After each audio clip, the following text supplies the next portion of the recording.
L'intelligence d'un fils derrière les barreaux. Écoutez bien, chers amis, l'histoire d'un jeune homme qui se retrouva derrière les barreaux. Son père, vieux cultivateur, peinait seul dans son champ. Les mauvaises herbes avaient tout envahi, et ses forces s'en allaient avec l'âge. Alors, désespéré, il prit sa plume et écrivit à son fils. « Oh, mon enfant, depuis ton absence, mon champ souffre. Je n'ai plus la force de sarcler, ni même de semer. Que vais-je devenir ?» La lettre arriva en prison. Le fils la lut, et son cœur se serra. Il aurait voulu être là pour aider son père, mais ses mains étaient enchaînées par les murs de la cellule. Alors, il eut une idée. Il prit son stylo et répondit. « Mon père, je comprends ta souffrance.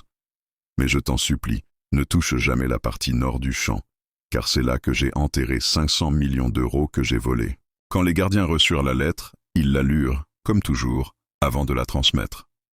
En voyant les mots « 500 millions enterrés », leurs yeux brillèrent de convoitise.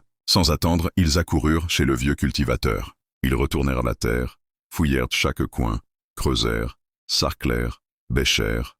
Rien. Pas une pièce, pas un billet. Mais le champ, lui, était parfaitement défriché, prêt à recevoir les semences. Et c'est ainsi que, depuis sa prison, le fils avait aidé son père, pas avec l'argent, mais avec son intelligence, sa ruse et surtout son amour.